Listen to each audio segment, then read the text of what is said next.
All right, welcome on in to Out and About. I am here with the king of hair, Brad Mondo. Hi. Hello. Thank you so much for coming. Brad Mondo of XMONDO Hair Products. He's a influencer. He's a businessman. He's an entrepreneur. He has 2.1 million followers on Instagram, 7.1 million followers on YouTube, a massive TikTok following, and a super successful hair product company. His brother Eric is also involved with the entire product, the entire company, the entire production. And right before this, we just found out we're from the same hometown. It's crazy because I've never met anybody from Franklin in New York City before. So never once, or you got to get up on this just a little bit. I don't think so once. It's very rare. This is my first time. This is your first time ever meeting someone from Franklin. So you guys know I'm from Franklin. Oh, I've met people from Franklin. For sure. Yeah. Well, like the surrounding area, never actually Franklin. It's funny, the way that we got set up is my buddy Alan was driving me back to a wedding and he's like, you should have my cousin on the show. And I was like, well, who is your cousin? He was like, oh, it's Brad Mondo. And I was like, the hair guy?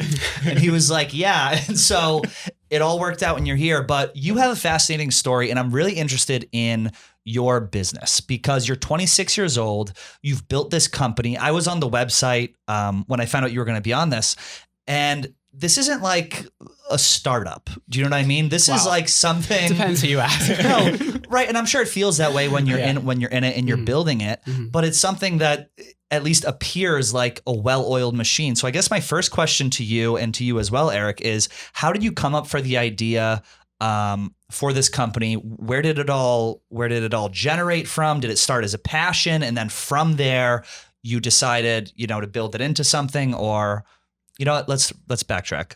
Explain to people what you do, first of all. I am a hairstylist, okay, as well as, an influencer, if you will. But honestly, to answer your question, I've been fascinated with hair care from a very young age. My dad was a hairstylist. Okay. And my mom was a distributor for a hair product brand. So my dad owned a salon as well. So him and I. In Franklin?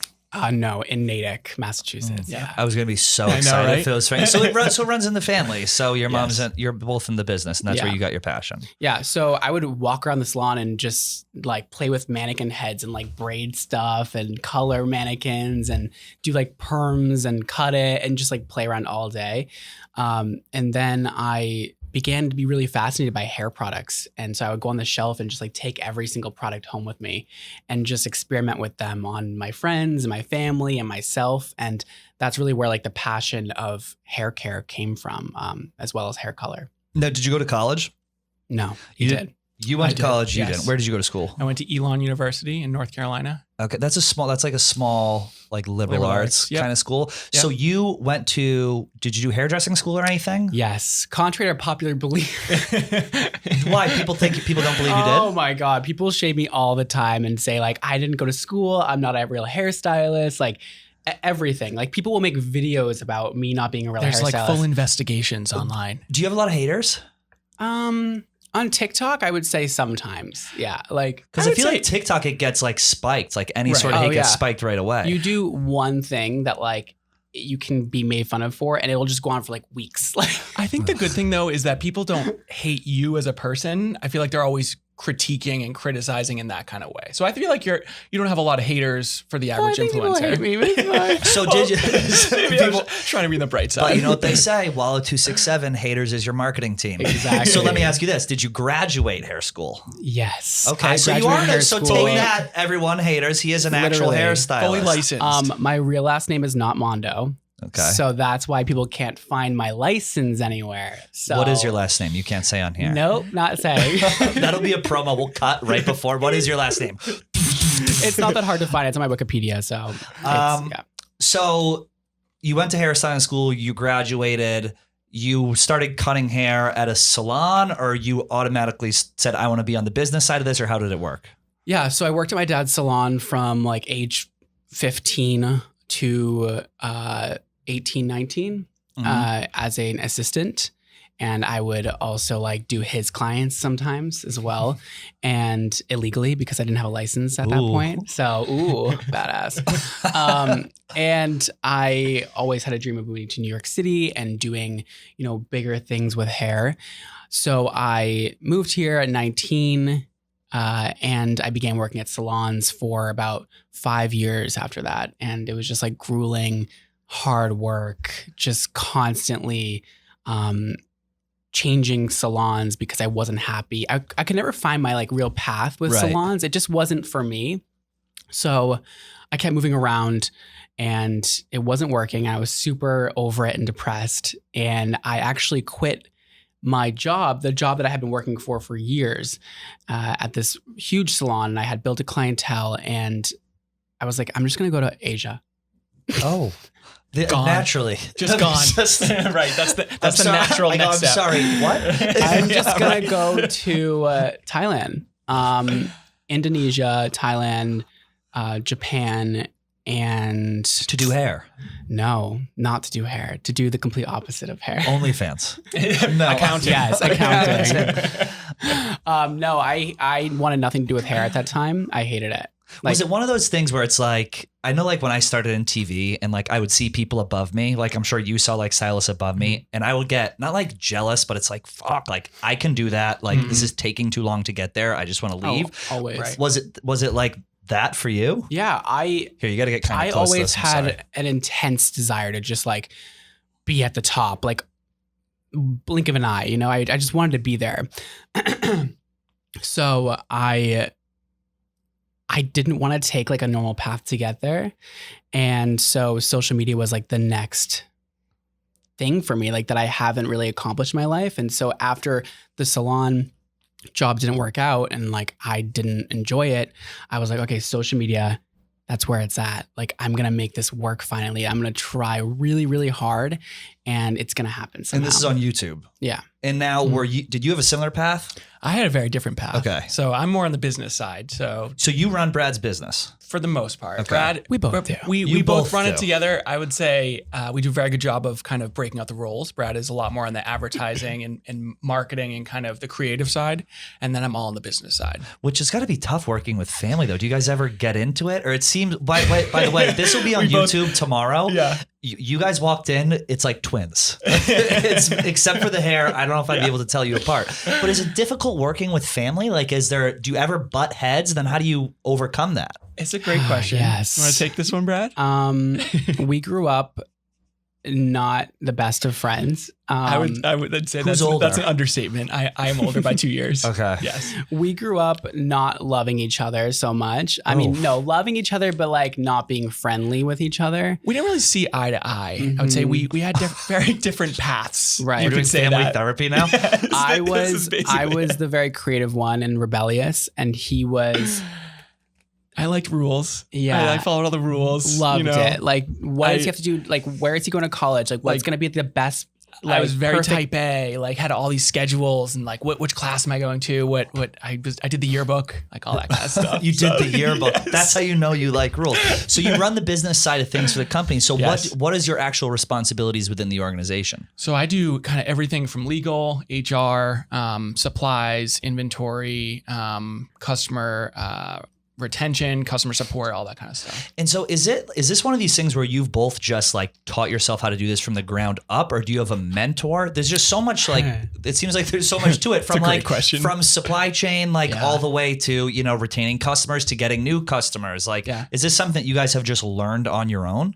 I made the first product by myself I was a YouTuber and I built my own product by myself. And still so impressive. So impressed you did that. I can't believe I did that. Like, what was the first product? It's called Glitterati. It's like a styling serum. Mm-hmm. And I would work just 24/7. And I can't believe looking back that I did that entire process alone and had no idea how to create a product. Like, I was in there testing scents, like testing formulas, then like forming LLCs and, working with lawyers to, I don't even know, making product labels with the designer and like going back and forth and like deciding how I'm going to market this and what kind of products it's going to be and what is the future. And then I brought Eric along And everything from his changed. corporate job. What was your corporate job? I was a finance manager for an oil and gas company. So a lot of numbers all day long, spreadsheets, It everything. makes sense, I guess. Not the same line of work, but the same kind of skill set involved. Exactly. But what's like so you created this first product on your own. Mm-hmm. How are you like mixing chemicals? Are you like picking things out? Like, are you sourcing materials to put this together? Like, how do you research? Like, okay, I want this hair product, Glitterotomy. It was called Glitterati. Glitterotomy. That sounds like a medical procedure. It's kind of chic though. Alex is dying laughing. But are you like, okay, let me look at the back of a label and say, this goes into this, this goes into this, this goes into this. Now let me contact their manufacturer, or is it that simple or like? Oh, it's not simple at all. I have no idea what I'm doing, and we still are figuring it out. I don't know if we want to put that out there. I think it's fine. I mean, this is great. I had no idea what I was doing, and I just I had my mom actually help me call up different manufacturing facilities and help me talk to them about what I want to create. And then I would just have a meeting with them and be like, I want to do this thing where it's like a glitter product and it has like this in it and whatever. And then we would sit down and we would start like mixing things up, getting the right consistency and kind of giving benchmarks of like other products that are like what I want to create.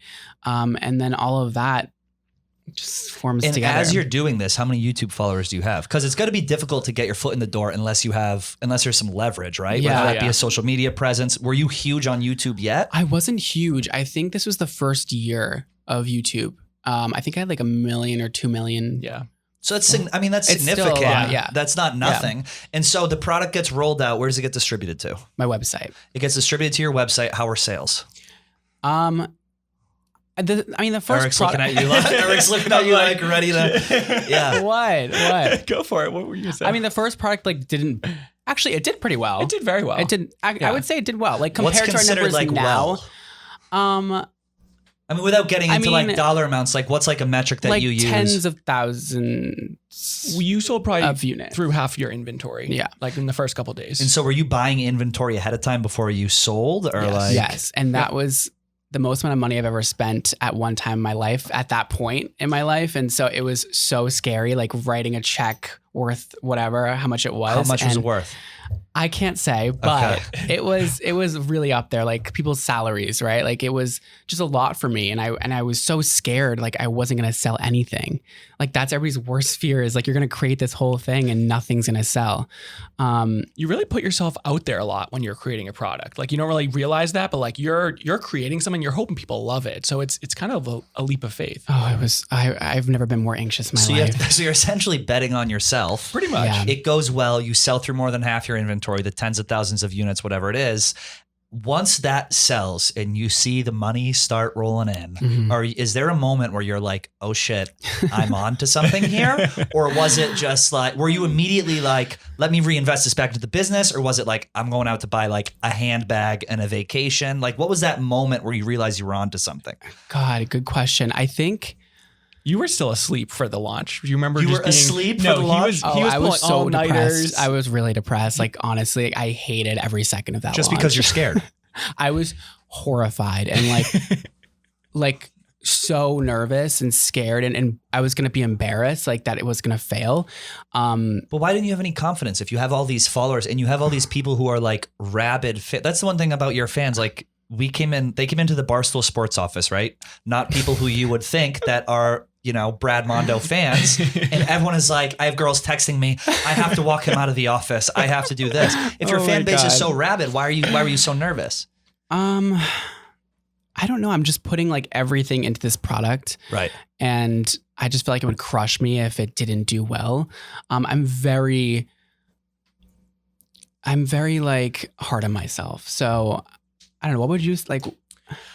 I mean, I think a part of it is, you obviously want to get the sales and because you want people to love it and it helps, make it feel like you did the right thing, but also you want to make sure it's an actual good product because, there's a lot of testing and everything like that goes into it. So once people have it in their hands, you're like, I hope you really like this. So you want them coming back. At that time also, there was a lot of influencers like messing up their brands and doing a lot of like weird shit. And so I was also scared, like, am I going to release this and like the bottle is going to break every time it ships, or like, or the package is going to be opened by the time it gets their door, or like there's going to be an ingredient that like people don't like, or their hair is going to not be smooth. Like it was just like everything all at once. And I'm manning this whole project by myself, and I'm literally answering customer service emails. Like, how many employees did you have at the time?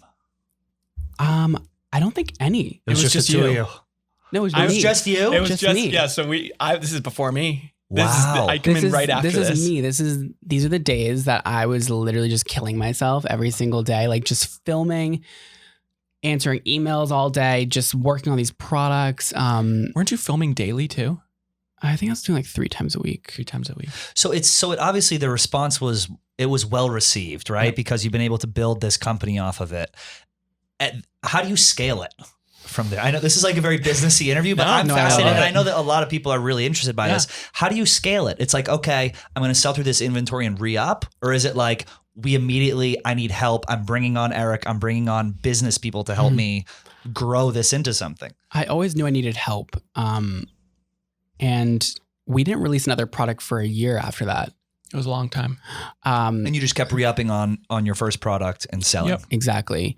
It takes about a year to create a product for us. And so for a full year, we're like, is this going to work out? Like, are we going to continue to have good sales? Are we going to, if we release a new product, like, is it going to be good? Like, our next thing has to be amazing. So the pressure never went away. Like, do you feel it's still there? Yeah, but you kind of get a little bit numb to it at this point. Like, and I get more excited nowadays rather than like scared. Especially when we're creating products that already have, we already have such a great following with XMONDO. And like, now we're thinking more about the business aspect of it rather than me being like an influencer, like trying to sell this product. And like, I don't know, I just feel like we have like a good following and a good foot in the door now. Would you say so? Yeah, definitely. You feel like you want to and both of you want to pivot away from more influencer stuff onto the business side? I go back and forth every day about this. I like being an influencer. I like what comes from it. And I like, I don't know, I like the community aspect of it. And I like the what? They definitely complement each other, I would say. Yeah. And I think I've noticed that more and more lately. And I'm actually putting more effort into like social media nowadays, and hiring a bigger team for that. Because right now I just have a team for XMONDO. Like, and I'm kind of just like manning the whole YouTube operation. And I think that I need to really expand on that and have like a YouTube office and like an XMONDO office and like just go back and forth. How many employees do you have? We have about 10 full time, and then we work with maybe 40 or so like freelancers, or, we outsource 40. A lot of things. So like our whole warehouse is outsourced. So we have a third party logistics company that we work with that fulfills everything. And this is something that you helped build from the beginning. Yes, I would say Brad laid the foundation, and then I kind of came in right after he launched Glitterati, the first product. He gave me the phone call that was like, do you want to quit your job? At the time, I was working in a very corporate job. I know we hated each other growing up. Right, but I could really use some help right now. So I left that job and came to work with Brad, and it's been great ever since. And I was like, Eric, so we need to create this product. And he's like, okay, how do we do that? And I was like, you're going to figure it out. Like, you're going to do This is your job. We figured it out. What do you think the biggest challenge is, though, for a guy like Brad in building this business?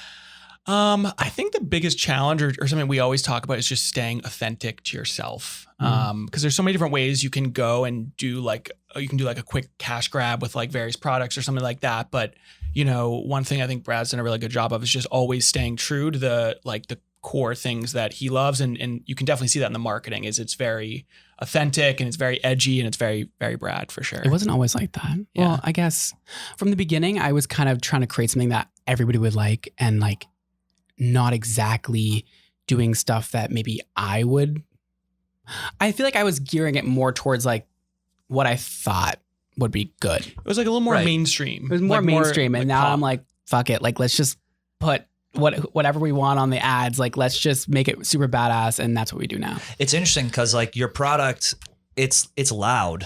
Mm-hmm. Like Very it's loud. like you say it being mainstream, but it's like I go on your website, it's like orange hair, blue hair, purple hair. Yeah. It's like you don't think, at least for me being completely naive to the entire business and that entire world of cosmetics and hair products and this and that there would be that big of a market for it, for people to have all this crazy colored hair. But it seems like it's exploding, and that authenticity is, I would assume, what helps drive your guys' sales. Definitely. Yeah. And I think COVID helped with hair color sales as well. Really? And hair care sales. We did amazing during COVID, thankfully.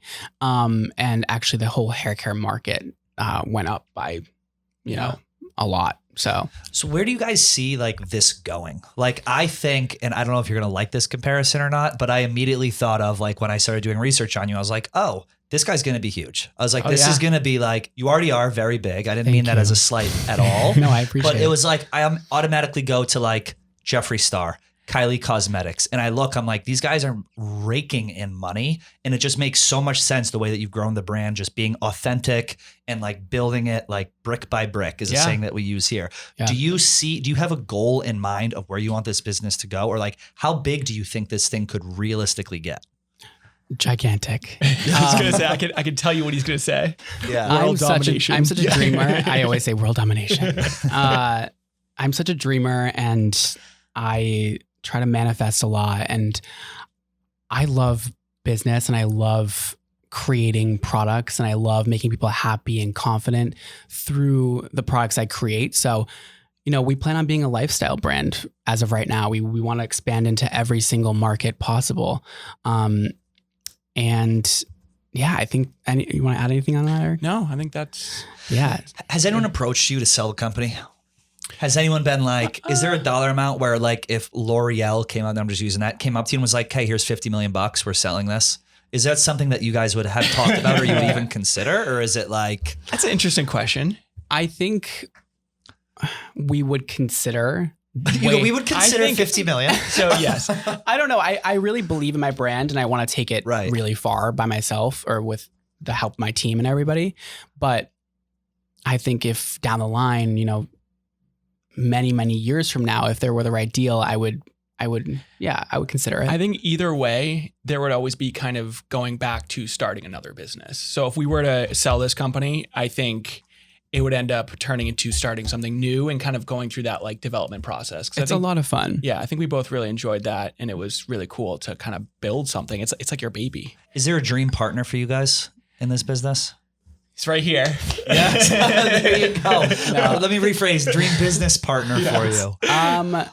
No, honestly, we think about this a lot, and we do research on other brands and who's owned by them, and you know, where we could go from where we are right now. And there's no specific route that I think we see as of right now. Is that true? I don't think so. We have a 5-year plan meeting every week. Every week? Yes. And it's a lot of just thinking. We don't really have answers yet. You know, we're really trying to figure out like, what is the path? Like, where do we want to go? What is like the end all goal? And I don't think there really is one, but I think we're working on just the little things right now. You know, distribution and moving into brick and mortar and pop-up stores and events and creating more of a community around XMONDO. Like through your social beyond myself though, like even just having XMONDO be its own like standalone product, as well as like people know it because of me, you know? Do you have, Eric, this one's for you. Do you have any advice for someone who might not be happy with their career, or someone who has an opportunity to jump ship to go try something they're passionate about? Any words of encouragement or warnings? Just do it. Just do it. Just do it. The reason why I think is, for me at least, it got to the point where the career that I was in, I liked it. It was a position where you couldn't do it forever though. So where I was at with that was, I think I would have been more upset if I didn't take that leap. So I think you got to put yourself out there and just do it. And it kind of gets to a point of where if you don't do it, you're gonna be more upset. So even if I did it and failed, I still would have been happy than kind of doing the same thing over and over again. The bigger the risk, the bigger the reward. Definitely. That's what they always say. That's a good one. And then do you have any advice for entrepreneurs looking to try something new? Good luck. Good luck. And see. And that's the entire show. No, just find what you really believe in and build your business off of that. You know, as long as you're passionate, it'll resonate through your brand and people will follow. Do we have any like big products we can tease coming up for XMONDO right now? We Like, actually what's just- the next big release? This is, I think, going to come out next week or the week after. We had Today one. is a release day, actually. today's a release an day. hour and 40 minutes ago. We have Well, now I'm have going to our have to new- release this early. we Today's have our October new hair 21st. color. Sorry. New hair color. What color? Here, I'll show you our little. We have. Oh, here's our ad. We I have love your website. berry, coral, turquoise, and lime green. So they're now And available. gray. And slate gray. I'm so excited. And I slate love hair gray. color. I love it so much. Well, we're Wait. going to do one more thing before I let you I guys was get out of gonna here. say. I'm going to do a hair reveal of my own. we're going to have a classic Brad and Eric Great. reaction. This is a Great. classic reaction to my hair. I got a haircut 2 days ago, mind Okay. you. I was hoping you'd bring some product, but maybe next Oh, yeah, time. I know. Okay. Should have brought some blue. All right, are you ready for this? Yes. This is the Pat McAuliffe, Brad Mondo hair reveal. I'm ready. Whoa. Wow. It's hair. Okay, It's what are beautiful. we thinking? What product would work? I'm like, Beautiful. You are such a liar. It is not. I have hat It's head great. right You have a now. great head of hair. Okay. What would you do with it? I need help. Brad, why don't you do you have any You don't products? use product or anything? I use nothing. Why? I'm afraid. I don't know. The reason why is because I don't know what to do. Okay. And I'm afraid. I think next time you come in, I want to just give my definitely- head of We hair gotta to get you. some of this. Yeah. You want to flow? Yeah. I mean, how they long call did- us the flow, right? How long did that? You're like a hockey it's player. The lettuce. Yeah, remember it's the the lettuce? Shout out Franklin was, like, way Panthers, back in the baby. day. Oh my God. The lettuce. How long did it take you to grow that? This is like a year. Yeah, like last October. But what would you do with it? What would you honestly do with my hair to make it better? Because I would. I need work bad. Why don't you just do color, like this? everything. We need some like bangs. I'm afraid. Would you give me a haircut like that in a color? Yes. We could do a Yes. video next Yeah. time. Maybe next time you come in, my co-host Joey Kamas isn't here today because he's at a photo shoot. Okay. But Joey, what the hell? Joey, what the hell? But next time you come in, we're gonna have to do something because I need help. Absolutely. I Let's love take it. a Big time. shorter, do a little Okay. blonde moment. See, this is what I Could need. be I need fun. someone to tell me what to do. Every time I go to the barber, I'm like afraid to tell them what to do. Yeah. But this is exactly It's- what I need. It's intimidating. Do you wear a hat every day because of Yeah. it? Oh, you got to get away from the hat every day. I know. And I knew you guys were going to be It's so dressed like- well when you came in here. And I knew Alex dressed well too. I knew I was going to be dressed like an asshole. So I put on this sweatshirt and I took it off and now there's like fuzz on. The whole thing is a great. disaster here. But guys, I want to thank you so much for coming in. I was Thank really you. excited. Thank you to Alex too. Yeah. I was really excited that we were able to make this happen. And I want to get you back in when Joey's here and we can Definitely. make a video and I'm do all into that. it. Plug your website, plug your social. Where can we find you and everything? Brad Mondo NYC is my socials, and XMONDO Hair and XMONDO Color is the brand at xmondocolor.com or xmondohair.com. Either one. Love it. Well, Brad and Eric, thank you so much for coming in and we'll see you guys all next week. Thank you for having me. Thanks for having us. Bye.